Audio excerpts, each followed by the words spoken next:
Hola, bienvenidos a Justo en la Diana. La mayoría de los conflictos que han ocurrido en los últimos tiempos tienen como trasfondo la lucha por el control de los recursos naturales. El crudo, el oro, diamantes, la tierra y hasta el agua se convierten en la ganancia de una guerra que puede costar miles de vidas. La lucha no visible por el control de los recursos del planeta lo analizamos hoy, Justo en la Diana.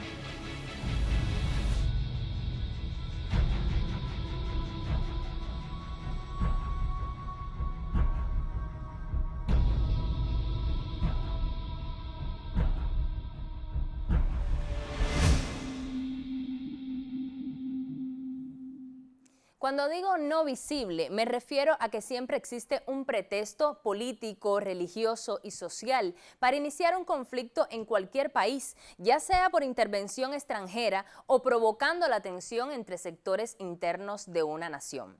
Analicemos ahora, para comenzar, cuáles son los países que más se enfrentan a esta situación actualmente. La lucha por adueñarse de los recursos naturales ha puesto a Venezuela, Irán, Rusia y Bolivia en el centro de la diana. Solamente la nación bolivariana ostenta el primer lugar entre los países con la mayor reserva de petróleo del mundo. Componente petrolero, posición geoestratégica, además historia, son tres factores que angustian a los que pretenden ejercer de manera hegemónica la dominación del mundo y particularmente de nuestra región. Venezuela también es la segunda reserva de gas, de coltán y de uranio del planeta, así como el segundo caudal de agua dulce, sin contar que tiene la primera reserva de oro y torium, un mineral radioactivo más potente que el uranio. Con la llegada de Hugo Chávez al poder, estos recursos pasaron a ser parte de la estrategia del gobierno para desarrollar programas sociales. En el caso del petróleo, fue el comandante Hugo Chávez quien avanzó en un proceso de rescate, recuperación y uso soberano del petróleo en una etapa que nos ha llevado a un nivel superior de desarrollo e inversión. Lo mismo sucedió en Bolivia, que sobresale por sus reservas gasíferas y mineras. El mandatario Evo Morales afirmó que la apropiación de Washington de los recursos naturales del país a través del saqueo dejó de ser una realidad.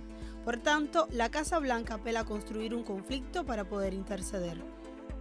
Así invadió Irak con el pretexto de que Saddam Hussein estaba construyendo armas de destrucción masiva. Díganos cuándo ha demostrado esas armas de destrucción masiva hasta este momento. Pero invadieron y se adueñaron de su petróleo, de sus recursos naturales.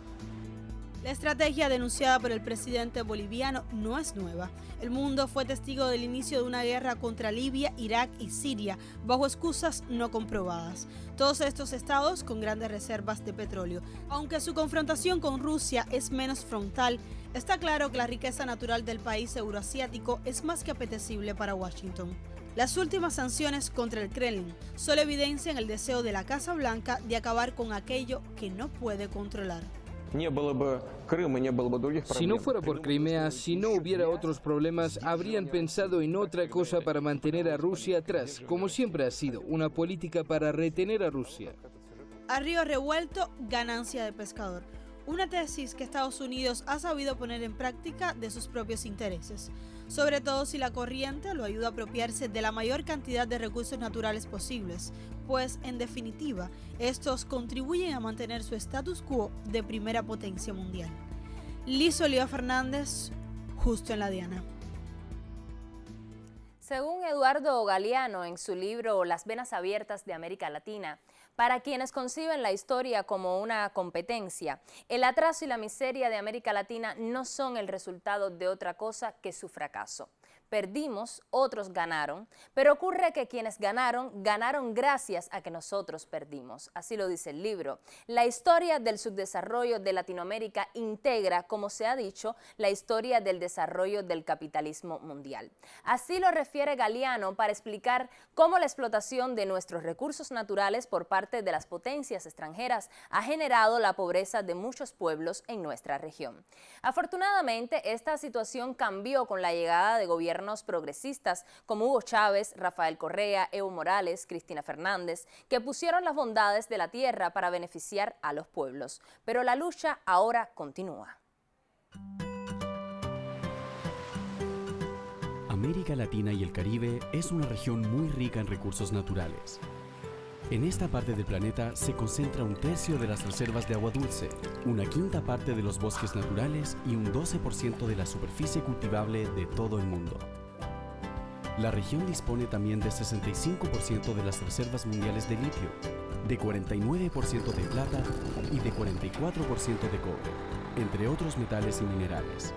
Además, América Latina y el Caribe aportan 1/3 de la producción mundial de bioetanol, cerca de 25% de biocombustibles y 13% de petróleo. Estos activos son un importante sustento de la economía regional, basada en gran medida en la exportación de materias primas, que están sujetas a los vaivenes de los precios internacionales. Por eso, la CEPAL aboga por fortalecer la gobernanza de los recursos naturales a través del conjunto de políticas nacionales sobre su propiedad y sobre la apropiación y distribución de las rentas derivadas de su explotación con el fin de maximizar su contribución al desarrollo. Para ello propone adaptar con criterios de progresividad el porcentaje de las rentas que recibe el Estado por la explotación de los recursos naturales. Desarrollar mecanismos institucionales que permitan el ahorro de esas rentas extraordinarias y su inversión pública eficiente en educación, salud, infraestructura, innovación y desarrollo tecnológico para las generaciones futuras. Impulsar una política de Estado que propicie un cambio estructural con una diversificación productiva de largo plazo, orientada a la innovación y la tecnología. De este modo, los recursos naturales serán una palanca hacia el desarrollo con igualdad y sostenibilidad. Ya veíamos un material sobre los cuantiosos recursos naturales de los que dispone nuestra región y ahora nos movemos hacia otra parte del mundo, Medio Oriente, una zona rica en petróleo, gas, minerales, pero también un territorio que ha sufrido guerras por esta misma causa. Hoy nos acompaña en el estudio Giselle García, especialista en temas de Medio Oriente, una habitual presencia en nuestro programa. Muchas gracias por estar con nosotros. Gracias a ti y por supuesto es un placer estar nuevamente. La primera pregunta que se impone y por la cual me gustaría comenzar, por ejemplo, la guerra entre israelíes y palestinos. Quizás muchos no sepan que tiene que ver con el agua, el control por los recursos del agua. ¿Qué me puedes decir sobre este tema? Bueno, el tema del conflicto entre Israel y Palestina, por supuesto, tiene conexiones con el control de los recursos como son los recursos acuíferos. Pero si vemos a lo que ha sucedido desde el principio del sistema colonial particular que se impuso para el Medio Oriente, justamente se llama Medio Oriente porque era este camino que quedaba en el medio, toda esta región era el camino que quedaba en el medio hacia el oriente, hacia los demás países asiáticos. Y desde que empieza el proceso migratorio de judíos hacia la región del Levante, empiezan a tener accesos a las tierras con mejores condiciones para el cultivo del olivo, en fin, para diferentes cultivos. Luego de lo que sucede en el año 47 y las guerras entre Israel y Palestina y los árabes, el tema del control que ejerce desde el 67 hasta la actualidad Israel sobre las alturas, la meseta del Golán, le ha permitido justamente un control de todos estos recursos acuíferos, el control de poder desviar las aguas de la Galilea hacia todo el sistema, el andamiaje que tiene Israel en sus territorios. Y esto ha, por supuesto, ha estado en detrimento no solamente de los palestinos, ha estado en detrimento de todos los países que son fronterizos, tanto Siria como Líbano, como Jordania. Hay un río, por supuesto, que hablábamos, que es un río que también ha provocado conflictos por el tema del agua. Exacto, el tema de hasta qué punto se ha afectado el cauce del río Jordán, que es un río muy importante, también está vinculado a todos estos controles y a otro tipo de guerra, que no es solamente esta guerra armada de la que estamos acostumbrados a analizar en el tema de los conflictos y que no ha sido solamente para el caso de los palestinos en el Medio Oriente. Si me permites poner otro ejemplo, en la región del conocido Kurdistán ha sucedido algo parecido, con el desarrollo de sistemas de represas por parte de Turquía. Esto ha afectado a las poblaciones kurdas y, por supuesto, tiene también vínculos políticos. Giselle, yo te propongo hacer una pausa para seguir con este análisis. Acompáñenos justo en la diana. La humanidad se enfrenta a una crisis ecológica de gran magnitud debido a que un sinfín de actividades realizadas por el ser humano han provocado que se deteriore de manera gradual la biodiversidad que nos rodea. La explotación de los recursos no renovables que se forman muy lentamente, ejemplo de ello el petróleo, el carbón, el gas natural, podrían dejar de existir en los próximos tiempos debido a que su tasa de consumo supera la tasa de reposición o recuperación y por tanto no puedan ser regenerados. Ese tipo de materiales producen residuos que plantean graves problemas de contaminación a través de gases tóxicos y radioactividad. Existen diversos tipos de impactos ambientales, pero fundamentalmente se pueden clasificar de acuerdo a su origen en los provocados por el aprovechamiento de recursos naturales, ya sean renovables, tales como el aprovechamiento forestal o la pesca, o no renovables, tales como la extracción del petróleo o del carbón. La contaminación que ocurre cuando todos los proyectos que producen algún residuo, peligroso o no, emiten gases a la atmósfera o vierten líquidos al ambiente. La ocupación del territorio, ya que los proyectos al ocupar un territorio modifican las condiciones naturales por acciones tales como desmonte, compactación del suelo y otras.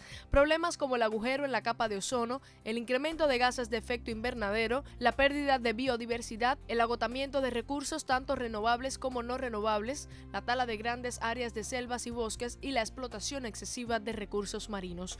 Aunque es imposible revocar esos daños, sí se puede lograr minimizar el impacto ambiental sobre nuestro entorno a través de medidas estratégicas organizadas por los gobiernos e instituciones. Karina del Valle, justo en la diana. Y veíamos evidentemente los efectos que tiene en la tierra la explotación de los recursos naturales. Volvemos con el análisis. Giselle, la situación de Irán. Irán es un país con grandes recursos naturales y detrás de eso están las tensiones que siempre han existido con Estados Unidos. Irán es una potencia media en el sistema internacional de relaciones internacionales y es el cuarto país en cuanto a yacimientos de petróleo. Comparte con Qatar los yacimientos más grandes de gas demostrados hasta la actualidad. Es el octavo país con mayores recursos mineros. Estamos hablando de que tiene plomo, de que tiene oro, de que tiene uranio. Y si a eso se le añade todo el legado cultural y la influencia que tiene desde la religión en gran parte de la comunidad islámica, por supuesto, que es un país de gran interés para desestabilizar por parte de las potencias. Y evidentemente en función de esos cuantiosos recursos que tiene están las sanciones de Estados Unidos por su programa nuclear, están todos estos intereses en la región, las tensiones también con Israel. ¿Pudiéramos hacer un balance histórico de forma breve sobre estas invasiones en Irak, en Afganistán, el intento de intervenir en Siria? ¿También estuvieron los recursos naturales como un trasfondo? Por supuesto. Si vemos que después de las revueltas populares a finales del 2010, todos los conflictos han sido, los conflictos que han surgido en el Medio Oriente tienen un trasfondo por el control de los recursos. Es el caso de Libia, donde se ha destruido todo el sistema político y todas las relaciones intertribales que existían con la forma que habían escogido para el control de las grandes empresas por el Mediterráneo. Estamos hablando de que en Siria igual, hemos hablado en otros programas al respecto, pero nunca está de más recordarlo, de cómo se ha tratado de ejercer un control desde Siria hacia otros países, como es el caso no solamente de Irán, sino de el Líbano, para desestabilizar el Líbano, que es otro de los países muy importantes, e Irán, porque dentro de todas estas guerras también está el caso financiero. Y es que el Medio Oriente ha ido ganando cada vez más lugar en las finanzas internacionales. Y por supuesto, es una de las formas del control hacia el área. Giselle, yo te agradezco muchísimo que hayas estado con nosotros en nuestro programa y espero contar contigo en próximas emisiones de Justo en la Diana. Gracias a ustedes. Estamos analizando la situación del control de los recursos naturales en el mundo. Siga con nosotros, Justo en la Diana. El 80% de las reservas mundiales de coltán se encuentran en el Congo, en lugares como este. Cada tonelada de este mineral ha llegado a valer en los mercados internacionales $400.000. En las minas de Rubaya se producen cerca de 20 toneladas por semana.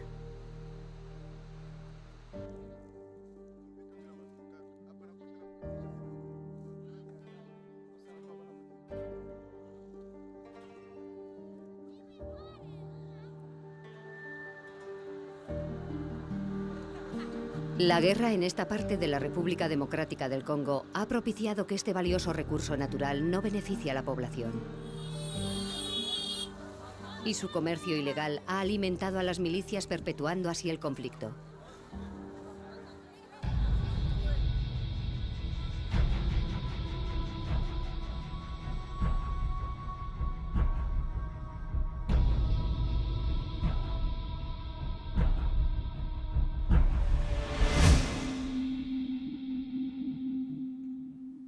¿Ha pensado usted de qué está hecho su teléfono celular? Extractos de 20 minerales posibilitan que funcione su teléfono con todas las aplicaciones. Pero ¿de dónde salen estos minerales que posibilitan el desarrollo de la tecnología? Provienen de regiones como África, un continente rico en recursos pero pobre por la explotación que han hecho de ellos las transnacionales extranjeras. Para analizar el tema en este segundo momento me acompaña Yanelexis Soto Soler, especialista en temas de política exterior de Estados Unidos hacia África subsahariana. Muchas gracias por estar con nosotros por primera vez. Gracias a ti. Vamos a comenzar hablando sobre los países con mayores recursos naturales en África. Sí, Diana. En África son más de 50 países y realmente hay algunos de ellos que se destacan no solo por su extensión territorial, sino también por la cantidad de recursos, como tú habías dicho. Uno de los países que se destaca está Sudáfrica, con importantes minerales como el oro, el diamante. Angola, conocido por el petróleo, también la producción de diamantes. Tenemos el caso de Nigeria, que es el principal productor de petróleo del continente africano, y la República Democrática del Congo, que la mayoría de los recursos que posee, los recursos minerales, en primera instancia, son fundamentales para el desarrollo de las tecnologías del futuro. Pero además cuenta con una cuenca del río Congo, que le da nombre al país, que posee además la segunda selva más importante a nivel mundial. Es decir, que estamos hablando no solo de recursos minerales, sino también de recursos forestales y de recursos hídricos. Recursos hídricos que funcionan y que tienen muchísima importancia para el continente. Ahora bien, ¿dónde se han registrado los conflictos precisamente por el control de estos recursos? Bueno, durante las últimas 3 décadas, en África Occidental, por ejemplo, tenemos el caso del conflicto de Liberia, el caso de Nigeria, el caso de Sudán, que llegó a la partición del país finalmente en el año 2011, y el conflicto de los que más se refiere a nivel internacional las redes sociales es el conflicto en la República Democrática del Congo. Un conflicto que se inicia en el año 1998, y que hasta la actualidad ha cobrado no la vida de miles de personas, sino de millones de personas. A veces eso no es muy mostrado en los medios internacionales, pero evidentemente las guerras que están teniendo lugar en África, como tú decías, están cobrando la vida de millones de personas. Sí, realmente no se muestra, pero, y no solo es la muerte, sino las condiciones de vida donde tienen que desarrollarse esos millones de personas que sufren la explotación de las transnacionales, pero también de los propios personajes que están vinculados al tráfico ilegal de estos recursos, que sobre todo es lo que más impacta dentro de las poblaciones. Y en el caso del Congo, aunque pudieran existir tensiones religiosas, tribales, conflictos sociales, el control de los recursos, la lucha por apoderarse de ciertos espacios, de ciertos territorios donde puede haber mayor recursos, ¿es pudiéramos decir que la causa matriz del tema? Sí, claro. En el caso de la República Democrática del Congo funciona porque no solo hay contradicciones étnicas fundamentalmente, sino que además países de la región se han estado beneficiando de esta inestabilidad política que genera el conflicto. Y la mayoría de los recursos que salen por el este del Congo son extraídos a partir de países vecinos como Uganda y Ruanda, que se convierten en los principales, en algunos casos, exportadores de minerales que no poseen. ¿Cómo se explica esto? Es que salen ilegalmente a través de las fronteras, que son fronteras porosas y que permiten este comercio ilegal de los recursos minerales del Congo. Tú me comentabas que con los niveles de recursos que tienen en ese país, tendrían las posibilidades para generar riquezas y para tener índices sociales mucho mayores. ¿Por qué esto no sucede? Sobre todo tiene que ver, Diana, es que hay razones históricas. En primer lugar, tiene que ver con el tamaño, la dimensión de la República Democrática del Congo, donde además conviven más de 300 grupos étnicos. La capital está muy alejada del este, entonces realmente el gobierno no tiene control sobre estos recursos minerales.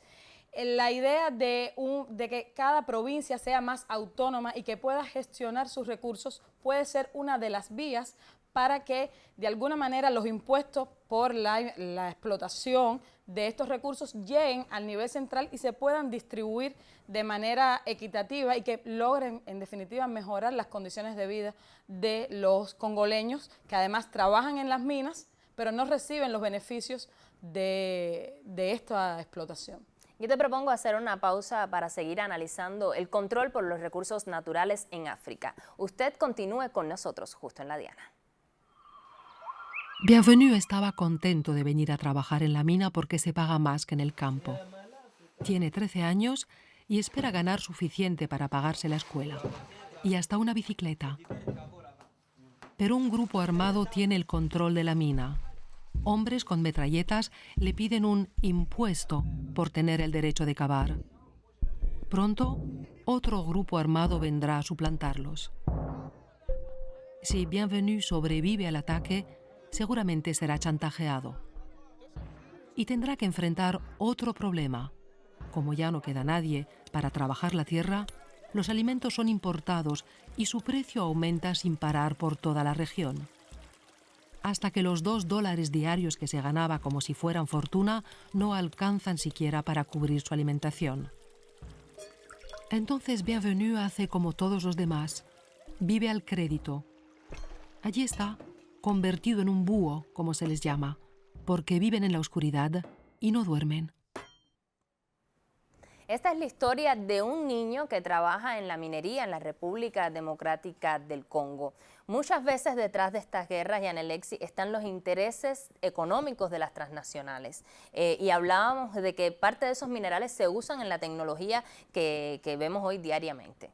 Sí, en el caso, sobre todo los teléfonos celulares, que es de los dispositivos que más consume la población a nivel mundial, transnacionales como Nokia, Motorola, Sony, Ericsson, son de las transnacionales que importan minerales del continente africano. Se dice que más de la tercera, cuarta parte de del coltán, que es uno de los minerales que se encuentra en la República Democrática del Congo, son importados por estas transnacionales.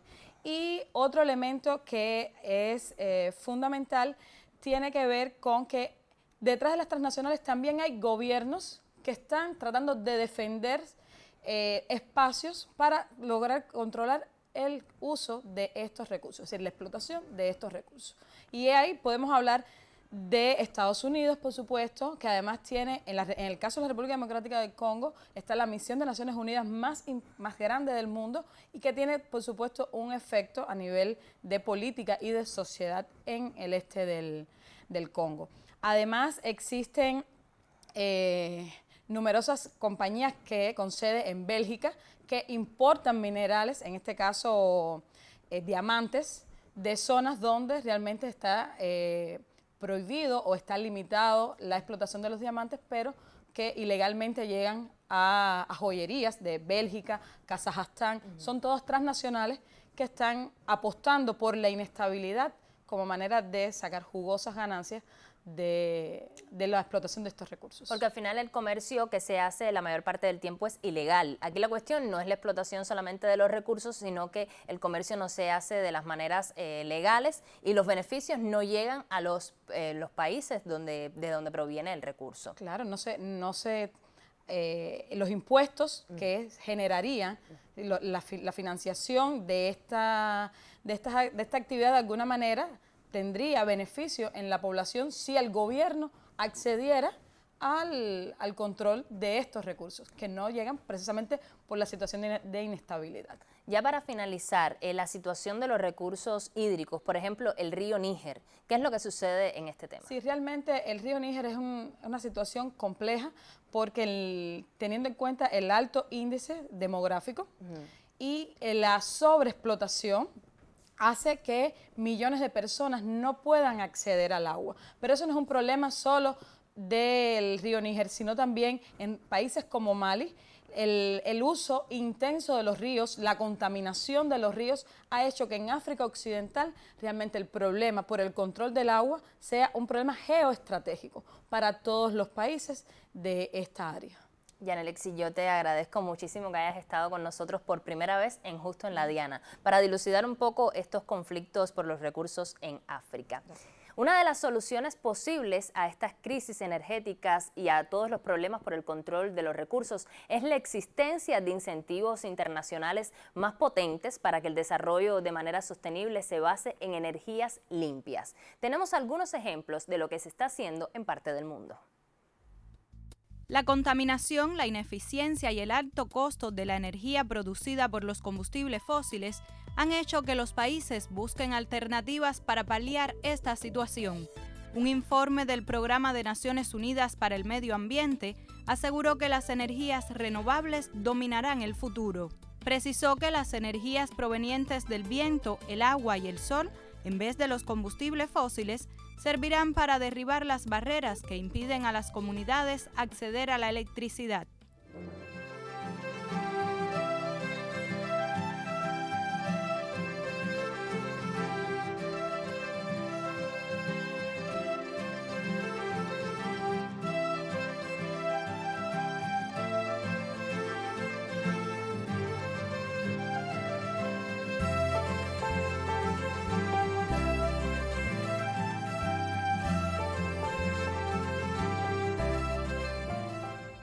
Gobiernos como los de Perú, Venezuela y Panamá decretaron leyes para reglamentar la eficiencia energética.